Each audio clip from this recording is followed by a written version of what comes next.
Bismillahirrahmanirrahim. Assalamualaikum warahmatullahi taala wabarakatuh. Alhamdulillahirabbil alamin.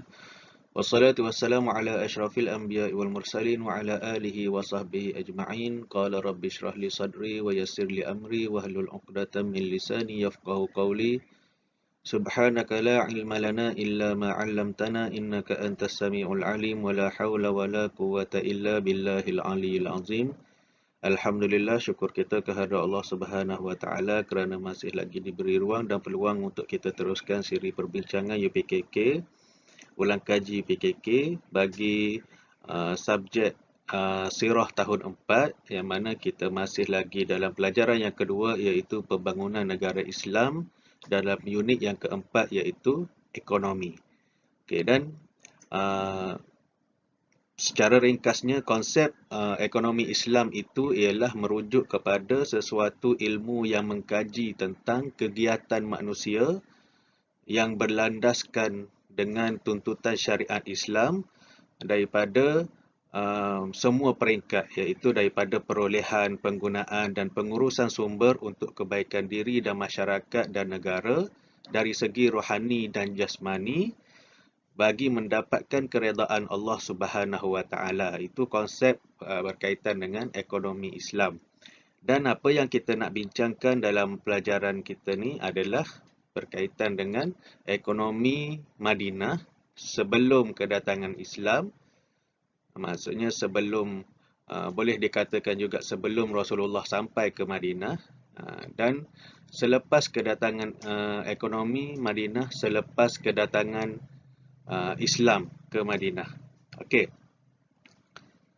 kita tengok ekonomi Madinah sebelum kedatangan Islam.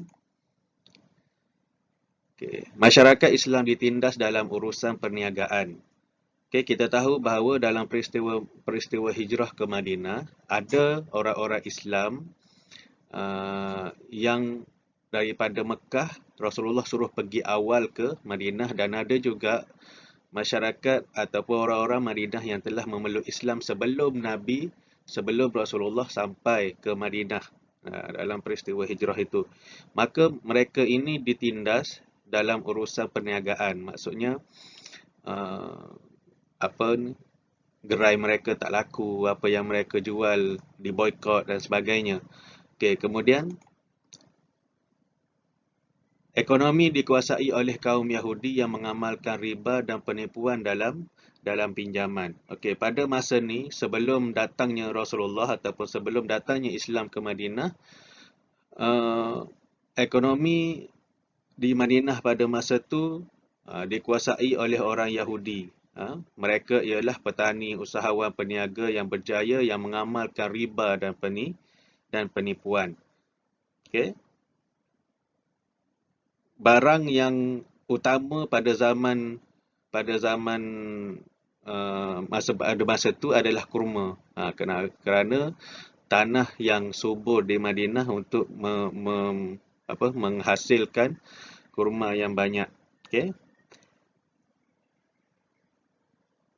Okey, seterusnya kita tengok kepada pada masa ni Aus dan Khazraj tu adalah golongan yang miskin. So mereka ditindaslah. Okey. Ekonomi Madinah selepas kedatangan Islam. Ekonomi Madinah selepas kedatangan Islam. Okey. Okey, orang Muhajirin mula giat dalam bidang pertanian, pengurusan dan menyelenggara kebun-kebun kurma orang Ansar. Okey, selepas kedatangan Islam ataupun selepas Rasulullah sampai, bila Rasulullah mempersaudarakan kaum Muhajirin dan Ansar, maka orang-orang Ansar bermurah hati dengan memberikan segala kita kata bantuan, sumbangan, beri pekerjaan, dan ada yang lebih tu bermurah hati memberikan isteri kepada orang-orang Muhajirin bila Rasulullah mempersaudarakan mereka. Kemudian bila orang Muhajirin ni tak ada kerja, orang Ansar pun bagilah kerja kepada mereka dengan cara menjaga kebun, kan. Orang-orang Muhajirin bekerja dengan orang-orang Ansar. Ialah mereka orang yang berhijrah ke Madinah, mestilah tak ada apa-apa, datang pun yang datang selai sepinggan. Okay. Kemudian dia orang bekerja dengan orang-orang Ansar, masuk kebun, tolong jaga kebun, tolong selenggarakan kebun-kebun kurma orang Ansar. Okey, seterusnya yang kedua, Madinah sebagai kawasan perdagangan yang baik kerana ia terletak di antara Mekah dan Syam. Okey, Madinah ni dia satu kawasan yang strategik, perdagangan yang baik kerana terletak di antara Mekah dan Syam. Orang yang dari Syam, dari arah Syam nak pergi ke Mekah, akan melalui Madinah. Dan macam kita sekarang lah, kalau pelancong-pelancong datang, dia akan membeli dan dia akan uh, apa? Ya, dia akan beli produk-produk kita dan kemudian uh, kita punya ekonomi pun semakin kukuh lah. Sama juga orang yang dari Mekah nak pergi berdagang ke Syam, dia orang akan singgah dulu. Nak pergi ke Syam, dia orang akan singgah dulu ke Madinah. Transit lah. Okay. Lepas tu, bila dia orang berhenti, mesti ada. Kalau lapar, kena beli makanan, kena beli keperluan. Mesti ada pengaliran wang yang berlaku di Madinah pada masa tu. Okey, seterusnya, mengamalkan jual beli yang halal.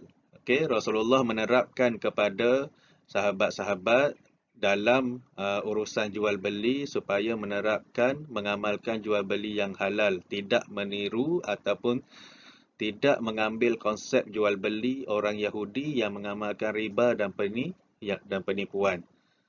Okey, seterusnya, tidak ada penipuan, riba dan rasuah. Okey. Kemudian Rasulullah sallallahu alaihi wasallam telah mendirikan pasar-pasar untuk orang Islam berniaga. Okay, dan pasar-pasar yang dibina oleh Rasulullah sallallahu alaihi wasallam ini menjadi tarikan ataupun menjadi tempat tumpuan masyarakat Madinah, kerana mungkin bila tiada riba, tak ada penipuan, orang pun suka. Kalau kita orang yang meniaga tu penipu, takkan kita nak pergi lagi kalau kita dah tahu. So orang masyarakat Madinah pada masa tu memilih pasar-pasar orang Islam ni untuk melakukan jual beli, mencari barang keperluan ataupun yang mereka nak lah. Okay, seterusnya,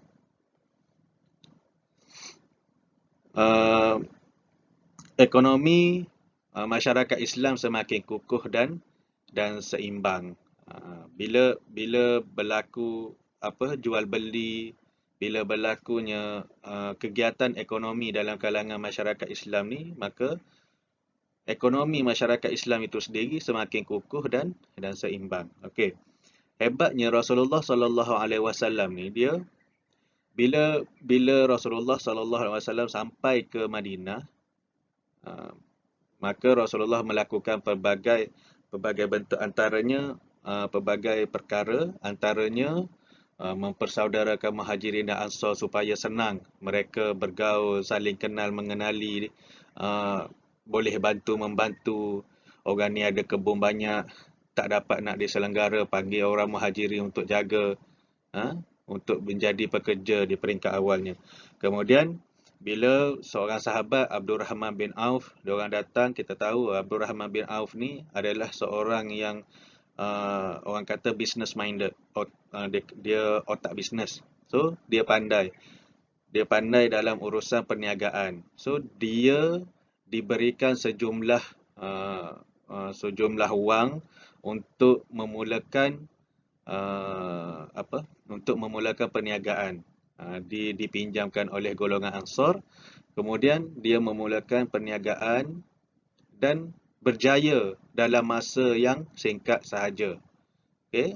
Dan ada lagi sahabat-sahabat lain seperti Saidina Abu Bakar, Saidina Osman juga seorang peniaga. So disebabkan oleh orang-orang hebat, businessman daripada kaum Muhajirin yang hebat ini, ditambah lagi dengan hasil-hasil bumi orang-orang Islam, masyarakat Islam di Mekah, maka bila terjadinya ada golongan sahabat yang hebat dalam perniagaan ni melupuskan sistem ekonomi orang Yahudi. Pasar mereka tak ada dah orang lain yang nak pergi jual beli. Diorang jual antara diorang je lah. So ekonomi mereka semakin menurun.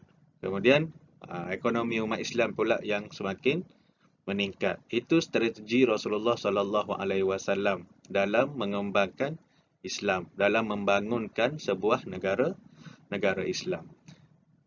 Okey, saya rasa sekadar itu sahaja perkongsian berkaitan dengan tajuk di unit yang keempat ekonomi ni dalam tajuk pembangunan negara Islam, dan insya-Allah kita akan jumpa lagi di unit yang seterusnya, unit yang kelima. Wallahu a'lam bissawab. Assalamualaikum warahmatullahi taala wabarakatuh.